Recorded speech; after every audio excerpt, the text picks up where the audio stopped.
Hey guys, this is Gurtenfestival 2015 with us, XAVIER RUDD. Hey, Xavier. Hey bro, nice to see you. Very nice to see you. It was quite a tough journey to get to us, right? Yeah, we got stuck in traffic there for a little while. But yeah, it's good. We're here now. But since you're Australian, you're always a bit calm down and cool, and so that. Yeah, I'm always a little bit late.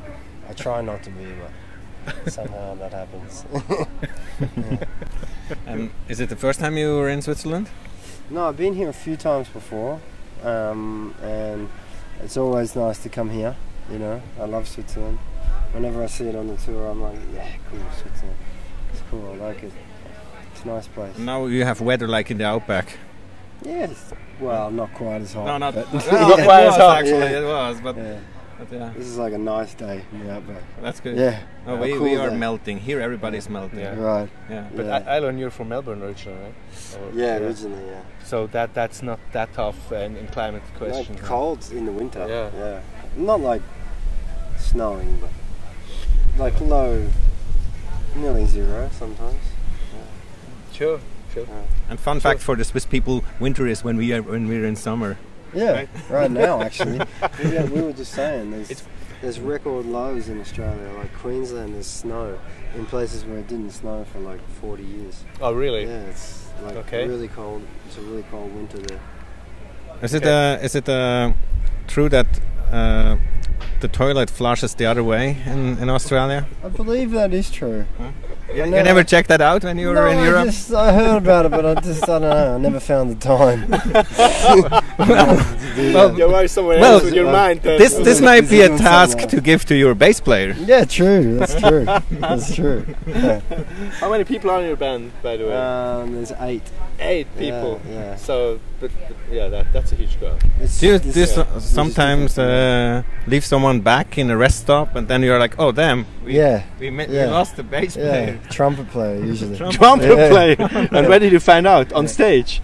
It depends, you know. Somebody at some point says, "Where's Pete?" And I realise that he's back at the service station. Actually, 100 k's back. Honestly, should we go get him? Nah. Well, actually, we just learned that the Spice Girls, when they were on tour, Sporty Spice sometimes ran after the bus. So maybe this is really? Like yeah. Wow. Well, yeah, maybe she's sporty. Yeah, she needed that workout probably. So you have 2 sons, right? Yeah. And how is that to be so far away from family when you're on tour?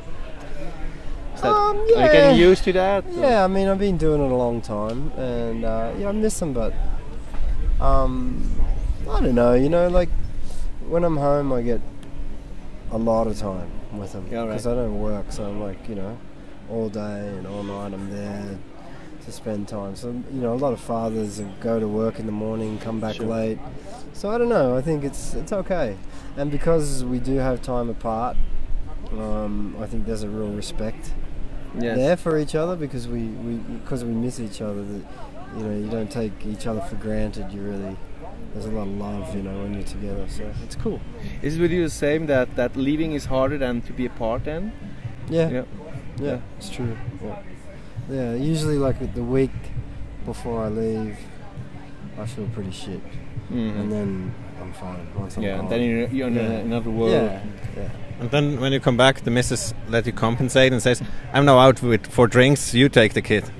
Yeah, well, I'm not with the missus, so I take the kids anyway. Okay. I don't know what she does. That's like a hobby. It works better that way. Yeah. That's good. Yeah, we worked that out after 10 years. We're like, this is going to be better. True. Okay. So, I'd like to talk with you about your great tattoos. You have some dot art as well, right? Yeah. So is that? So on my father's side, I'm Aboriginal. Oh really? Yeah. All right. So this is all my grandmother's culture. Was that skeleton style? How was it called? That you can also, you know, buy art in Australia that has this dot art. Wasn't this called skeleton art in a way? Well, the indigenous art is a lot of it's dot paintings from different regions. All right. Which, you know, represents footprints. All right. You know, on your journey. You know, these ones that come around here. Okay. And it's different yeah, different cultures have different meanings. Yeah, yeah, a lot of dots. Yeah, but this history of the green time, it's very complicated for Western people. I mean, when I was it's long. down on it, it takes a long time to understand, to learn, because it's different than the Western approach. Yes, much more, but it's good if you can try and understand it. Yeah, sure. It's good for people because our government doesn't really promote our indigenous culture, so I always like to hear when travellers go and they make an effort to get in touch with it. So it's great in Europe, man. People are really, really interested and passionate about our Aboriginal people. Yeah, I love that about Europe. Yeah. What does that having tattoos mean to you? Does that really have all a mystical, mythical sense to you, or is not really? I just lifestyle, or it's just more like where I was traveling. Powerful. A lot of my tattoos have been like given to me by different people, different elders that gave me symbols over time. Yes. So I didn't actually even plan to get tattoos, but I ended up just needing a place to put the symbol that they gave me. Yeah. And so that's how kind of it all happened. But we traditionally in my grandmother's culture there was no tattooing. There was scars. Oh, so right. Cuts with stone. That would be harder to bear. Painful, yeah. Very painful. So your grandmother says you're a little wimp. You just do the easy shit. No, I never met her. She passed away. Yeah. So where do you draw your when you write your music, when you produce your music? Is it more from the Aboriginal side of you, or is it it's a bit of both. I feel like obviously the music comes from the white side, the instrumentation and everything, except for the iraki, the didgeridoo. That's the Aboriginal instrument. But I always feel like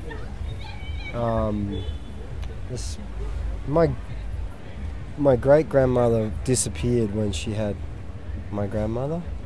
So the white family raised my grandmother, and in Australia, whenever there was mixed blood people back in the 50s, they took them from their families, because their idea was they wanted to breed out the black. So they took all the mixed kids. So my grandmother was taken, and so my great-grandmother disappeared, and we never found a trace of her. So I've always had this understanding that maybe my great-grandmother is in my music, because I've always had this understanding that there's this old woman with me. I don't see anything, but I feel it. And a lot of my music, I can tell, if it's coming from me and it's an emotional thing that I'm writing because of something that I'm going through or whatever, I can tell. But then other times it's this strong thing that comes through me, and I feel like it's her voice, or it's some old woman, and I think it might be her, and she's pissed off and she has some things to say. So in that case, I respect that, and respect that it's not my ego, it's not about me, and I just hold space and let that come through. It's interesting. You can hardly read that stuff. It is interesting. Even for me, it's interesting. Yeah, lots of stories behind something that also then gets an influence to your music, of course. Yeah. But when you say your inspiration come from this side, how hard is it when, for example, the label says, you're due to make a new album, please 12 songs until September? Is that possible for you? Yeah, I don't have a record company that says that. I have independent deals. Yeah. So I created my own record deals. Actually, I was saying, you have your own record company, but that one's in Canada, right? Isn't it? No. But it's just, it's not another Vancouver, wasn't it? I read about this. I used to have management in Vancouver. Okay. But I'm not anymore. Okay. Yeah. Australia now. Yeah. Okay. Sorry, I was interfering. No, that's all right. No, that's okay. No. That's just how it This is what we said. Like, well, you go. Are you okay with that? Oh, absolutely. He's fine. Are you okay with that? Yeah, I'm good. I mean, this is freestyle. I'm This just, is I'm just the tennis net. now it's choose. Yeah. Well, let's say we're now ahead of your concert. What can we expect from your gig? Something unique and something special. There's the band that I have with me, the United Nations. Everyone's from a different culture. There's a lot of spirit on stage. It's a reggae show, so yeah, it's fun. It's different. So it would be good when it's not raining. Yeah, I think we're in a tent, so I think we're Yeah, good. but still, when It's it's fine if it's raining for us. That's great. Good, then at least nobody gets wet. Yeah, totally. Well, except probably sweating from dancing. Sometimes the didgeridoo, iraki, Mhm. can bring weather too. Yeah. Can bring rain. All right. Okay. So you were rehearsing then. That's why it rained. Sometimes. And not 5 minutes today, ago. no. No. Not today. Because we were actually really waiting for the rain. Actually. Yeah, And, right. could have been. Well, some do, some. This is While we were stuck in traffic. So. It wasn't really much of a rain though, was it? No, not really. No, not really. we say clouds were sweating a little bit. Yeah, right. All right. Hey, we wish you a great gig. Thanks, bro. We hope you enjoy it on this mountain, and yeah, we can't wait to see you. Thanks bro. for Thank having you, me. sir. Yeah, no worries. Thank you. Nice Take to meet care. you. Thanks, Thank you. man. That's it. We'll be back with more, and stay tuned. Adios.